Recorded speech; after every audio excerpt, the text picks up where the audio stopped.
Hey there, everybody. How you doing? It's Miguel. I'm just chilling, letting you know what's going on with me. I hope everything's going well for you guys.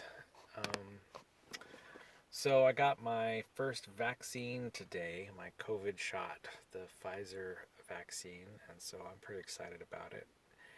Um, it's kind of interesting. The more I learn about it, well, one thing I learned about it is that immunity really doesn't begin until 2 weeks after the shot, and so there's still a lot of care, utmost care, I need to bring to the table, even after having the first shot. So, you know, I'll definitely need to keep my head down and shelter at home and, make sure that I take all the steps necessary to protect myself so that, you know, um, I'm not exposed to COVID. So that's interesting.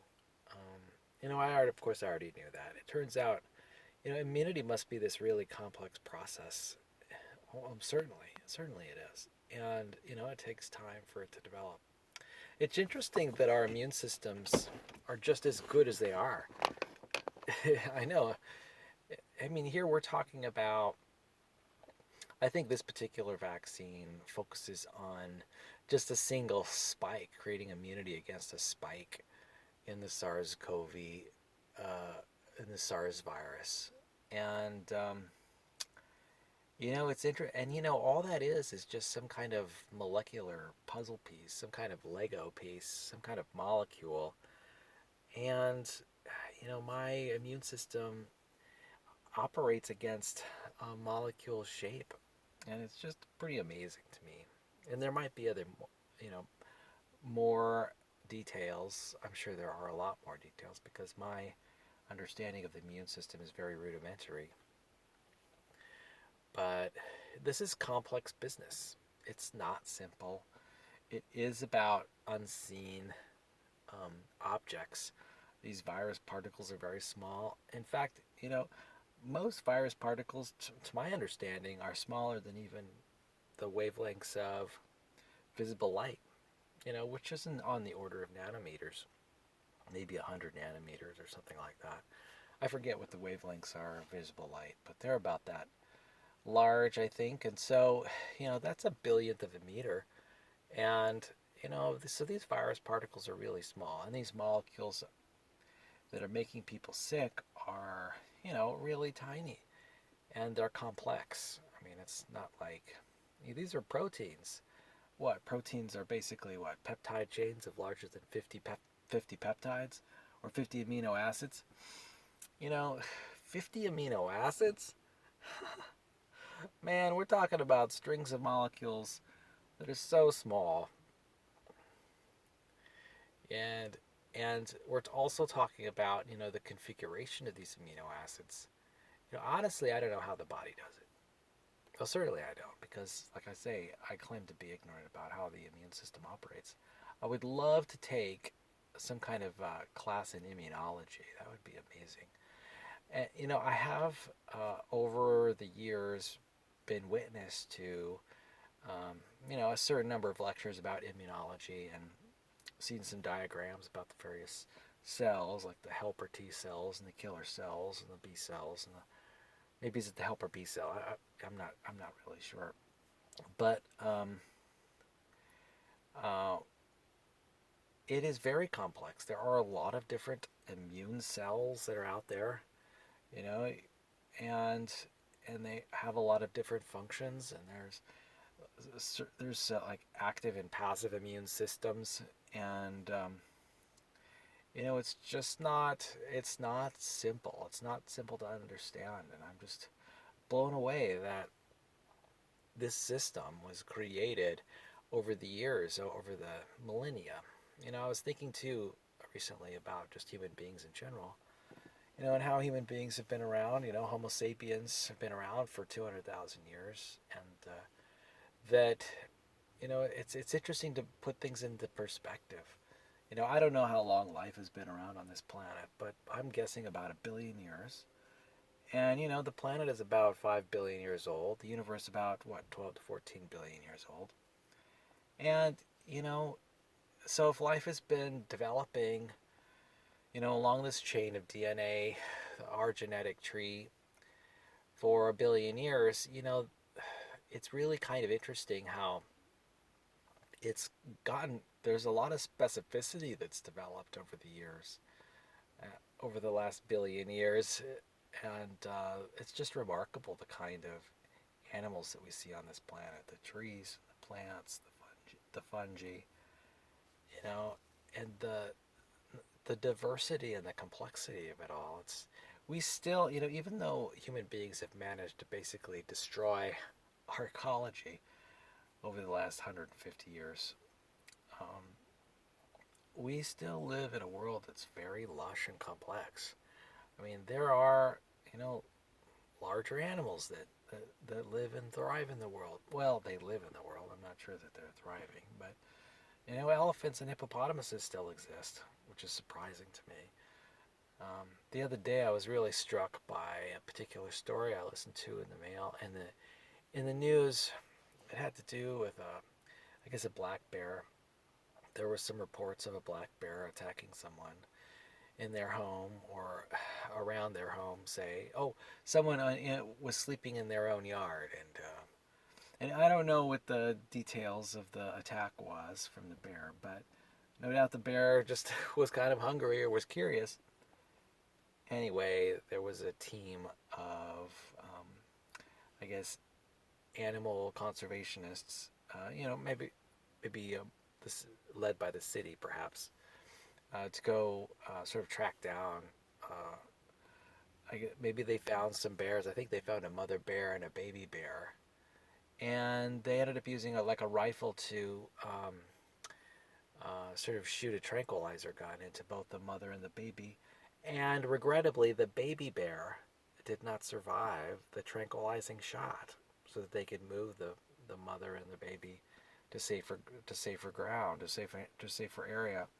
To me, that is hugely tragic, particularly. I mean, for black bears in general, certainly, and absolutely for that little black bear and that black bear's family. Human beings, we just get into the mix when it comes to this wildlife that's all around us, and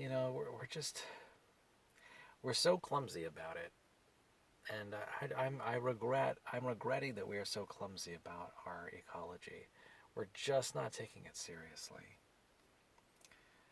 This is a whole COVID thing, and the response to COVID around the world is just so regrettable in so many ways, and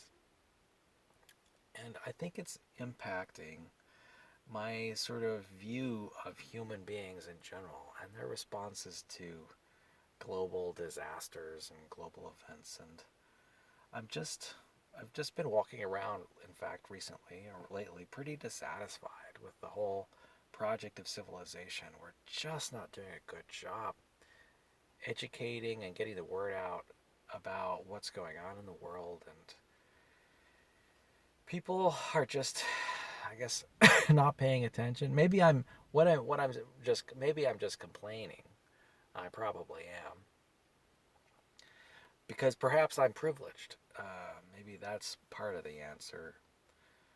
But it is somewhat disappointing for me to think about our response to not just the COVID pandemic, but also climate change and response to environmental degradation and even economic problems. We're just so slow, so painfully sloth-like in sort of figuring out the world in some ways. In other ways, we're really fast. Really fast. But in other ways, we're really, really slow. We really should be, these days, in an ideal world, the whole world should really have put their best foot forward on the climate change question a long time ago, and we're barely getting any traction on it now here in 2021. So I don't know, human beings. I think I'm losing my cheery and optimistic perspective as it relates to human beings.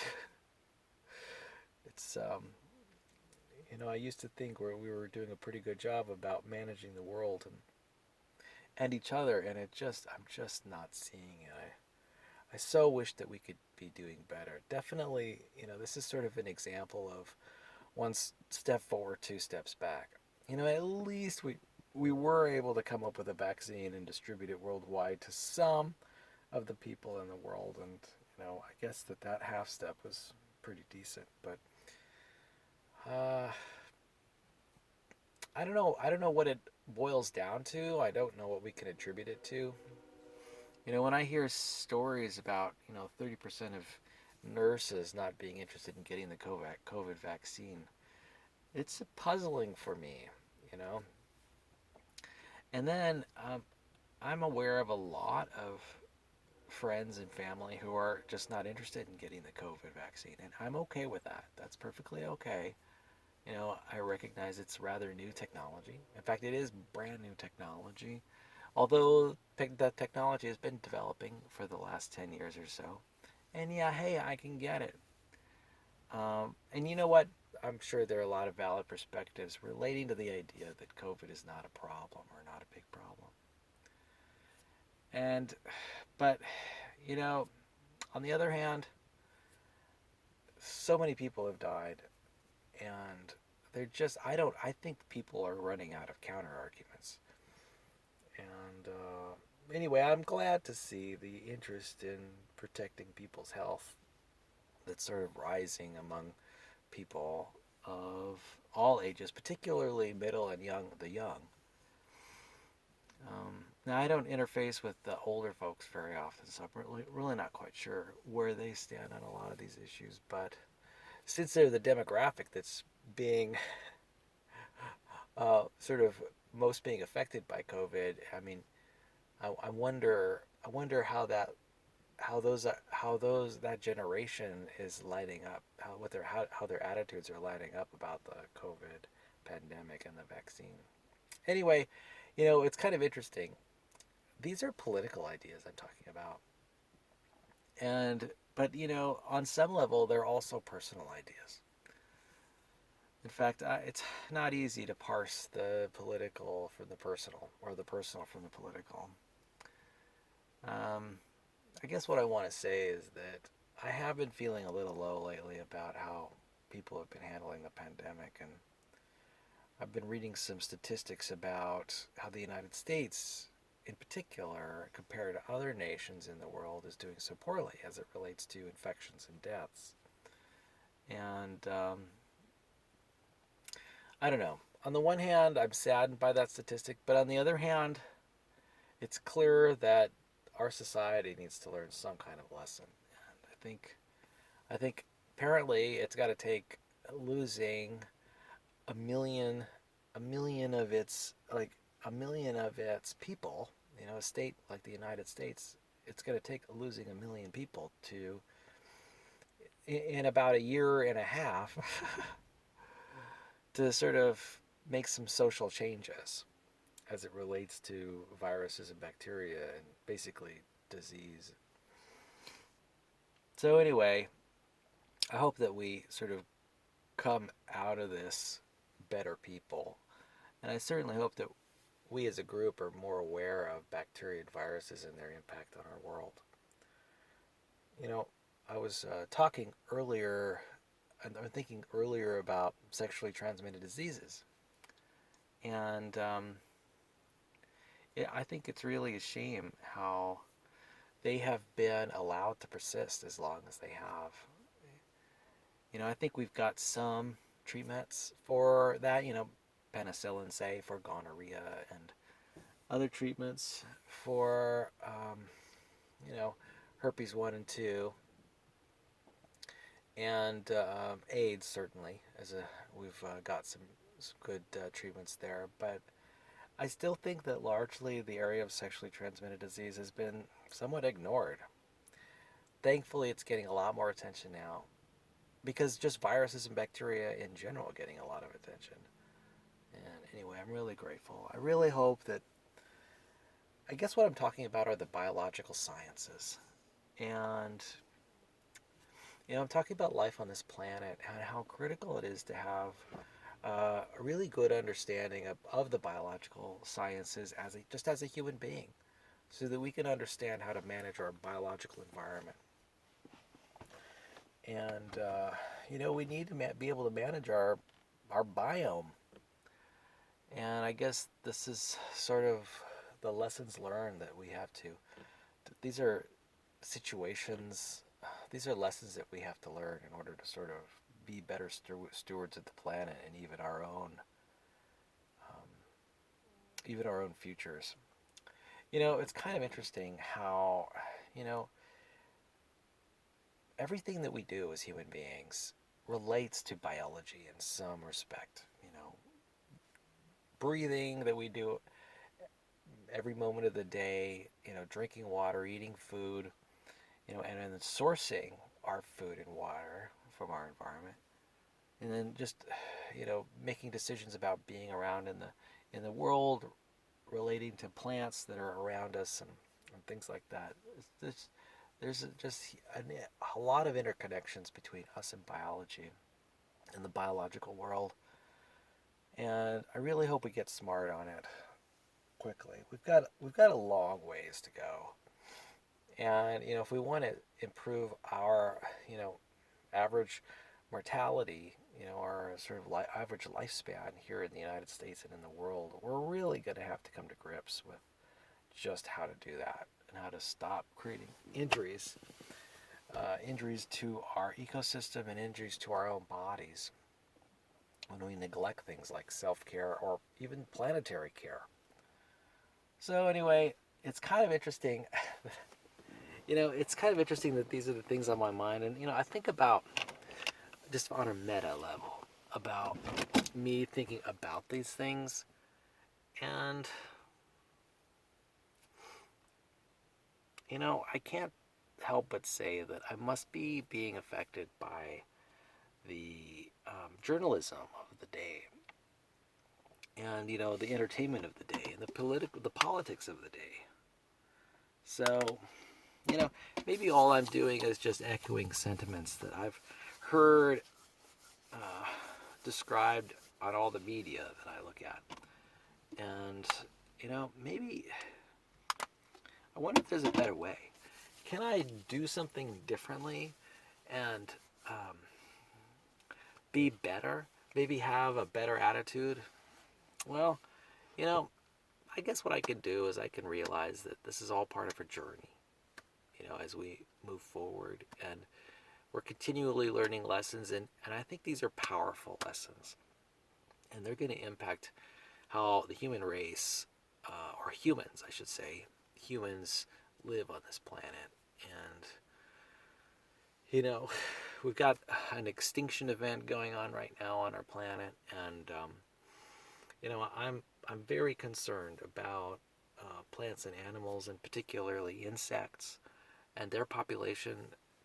I think I heard a statistic that said that a certain percentage of global insect biomass is decreasing, by some percentage every year. And it's some significant percentage, it's like 3% a year or something. We're never going to get this insect biomass back unless we really turn the corner on how we manage our agriculture and how we manage our society. And anyway, I'm really not sure what I'm saying in this little video podcast, but I guess at first it's basically a lament. I'm basically sad about the way things are going. But I guess there are some glimmers of hope, and that is, it seems like we're making progress, But let me mention that I believe the progress is slow, and that makes a lot of sense. I mean, human civilization has been around for a long time, about 200,000 years for Homo sapiens, and we just we haven't made a lot of progress. We did actually have the Dark Ages, where hundreds of years pass and not a lot gets done. And thankfully, we're starting to get the message. And during the last 150 years of our industrial age and information age, I think we're really coming into our own as human beings and working on this project of civilization on the planet. Anyway, I guess that's all I had to say. Talk to you later. Bye-bye.